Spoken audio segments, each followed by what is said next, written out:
नमस्कार। आइए हम नवरात्रा की महिमा पर चर्चा करें। नारायणम नमस्कृत्य नरम चैव नरोत्तमम देवीं सरस्वती व्यासम ततो जय मुदीरयेत।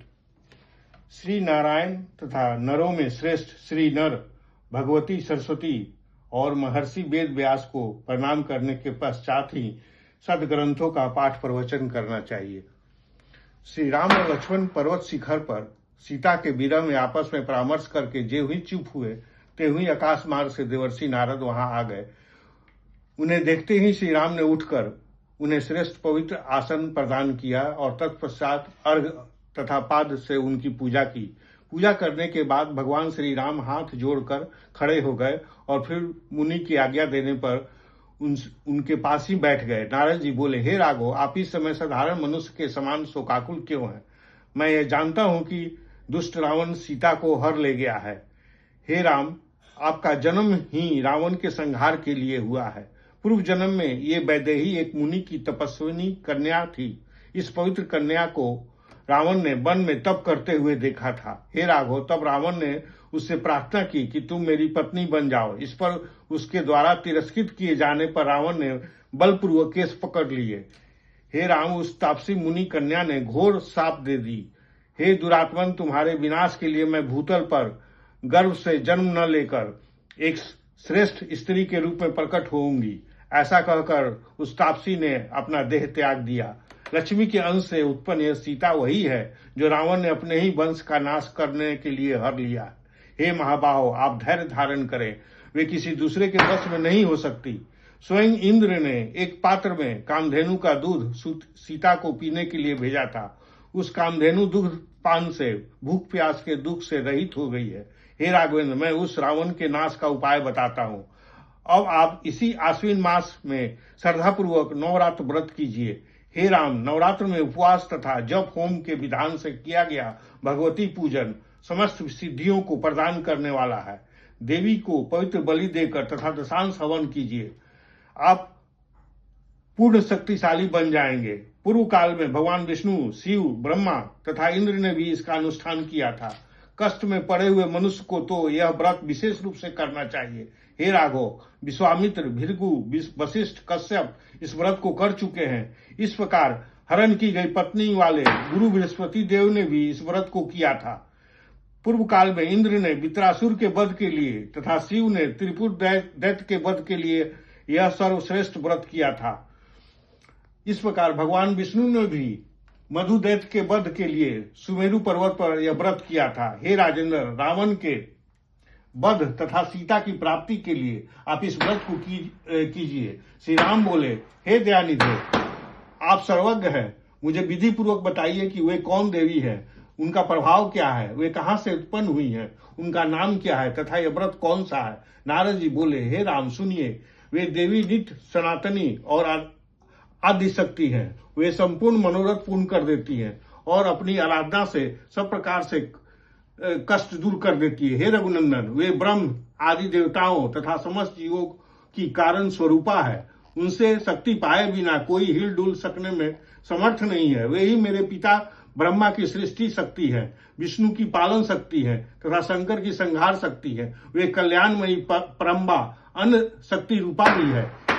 इस सृष्टि के आरंभ में जब ब्रह्मा, विष्णु, शिव, सूर्य, इंद्रादि देवता, पृथ्वी और पर्वत आदि कुछ भी नहीं रहता, तब उस समय वे निर्गुणा कल्याणमयी परा प्रकृति ही परम पुरुष के साथ विहार करती है।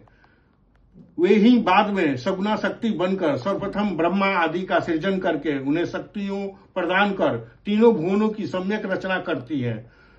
उन आदि शक्ति को जानकर प्राणी संसार बंधन से मुक्त हो जाता है। विद्या स्वरूपा वेदों का आदि कारण, वेदों को प्रकट करने वाली तथा परमा उन भगवती को अवश्य जानना चाहिए। श्री राम बोले, हे देवर्षि, इस नवरात्रि का क्या विधान मुझे संक्षेप में बताइए। मैं आज ही श्रद्धापूर्वक श्री देवी का विधिवत पूजन करूंगा। नारद बोले, किसी समतल भूमि पर पीठासन बनाकर उस पर भगवती जगदम्बा की स्थापना करके विधान पूर्वक 9 दिन उपवास कीजिए। हे राजन, इस कार्य में मैं आचार्य बनूंगा, क्योंकि देवताओं के कार्य करने में मैं अधिक उत्साह रखता हूँ।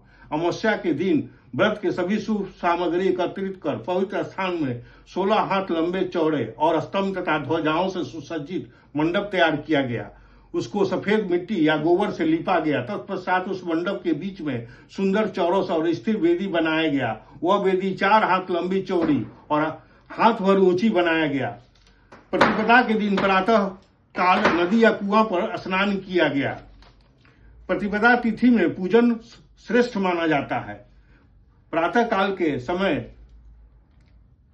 नारद ब्राह्मणों का वरण कर उन्हें मधुपर्क तथा अर्घपाद आदि अर्पण किया गया। अपने शक्ति के अनुसार उन्हें वस्त्र अलंकार आदि नारद जी को दिया गया। संतुष्ट ब्राह्मणों के द्वारा किया हुआ कर्म सम्यक प्रकार से परिपूर्ण होता है। देवी का पाठ यह एकमात्र नारद जी से ही काम पूरा हो गया। इस नवरात्रा में 9, 5, 3, 1 ब्राह्मण बताए गए हैं। वेदी पर रेशमी वस्त्र से आच्छादित सिंहासन स्थापित किया गया। उसके ऊपर 4 भुजाओं तथा उनमें आयुधों से युक्त देवी की प्रतिमा स्थापित करे। भगवती की प्रतिमा के अभाव में नरवाण मंत्र युक्त यंत्र को पीठ पर स्थापित किया गया और पीठ पूजा के लिए पास में कलश भी स्थापित किया गया। वह कलश 5 पौलों युक्त वैदिक मंत्रों से भली भांति संस्कृत उत्तम तीर्थ के जल से पूर्ण और सुवर्ण तथा पंचरत्नमय होना चाहिए। पास में पूजा की सब सामग्री रखकर उत्सव के निमित्त गीत तथा वाद्यों की ध्वनि भी कराया गया। नारद जी वैदिक मंत्रों से स्वास्थ्य वाचन कराए। होम के लिए त्रिकुंड बनाया गया। इसमें 9 कन्याओं का पूजन, जिसकी उम्र 2 साल और 10 साल के बीच होनी चाहिए। इस प्रकार दोनों भाइयों ने नारद जी के द्वारा बताए इस व्रत को प्रेम पूर्वक संपन्न किया। उनसे सम्यक पूजित होकर अष्टमी की मध्य रात्रि की बेला में भगवती दुर्गा ने सिंह पर सवार होकर उन्हें साक्षात दर्शन दिए। तब देवी बोली, हे महाभाव, इस समय मैं आपके व्रत से संतुष्ट हूँ। हे राम, देवताओं के प्रार्थना करने पर रावण के वध के लिए आप अवतरित हुए हैं। हे नरोत्तम, देवताओं के अंश से उत्पन्न ये परम बलशाली बानर मेरी शक्ति से संपन्न होकर आपके सहायक होंगे। पापी रावण का वध करके 11,000 वर्षों तक भूतल पर राज करके पुनः आप देवलोक को प्रस्थान करेंगे। ऐसा कहकर भगवती दुर्गा अंतर्ध्यान हो गई। नवरात्र पवित्र तथा सुखदायक व्रत से बढ़कर इस पृथ्वी तल पर अन्य कोई व्रत नहीं है। यह नवरात्र सर्वदा ज्ञान तथा मोक्ष देने वाला, सुख तथा संतान की वृद्धि करने वाला एवं शत्रुओं का विनाश करने वाला है। इस व्रत के प्रभाव से श्री राम जी ने महासागर पर सेतु की रचना कर रावण, कुंभकर्ण, मेघनाथ का संहार करके सीता को प्राप्त किया। विभीषण को लंका का राजा बनाकर पुनः अयोध्या लौटकर उन्होंने निष्कंटक राज्य प्राप्त किया। नमस्कार।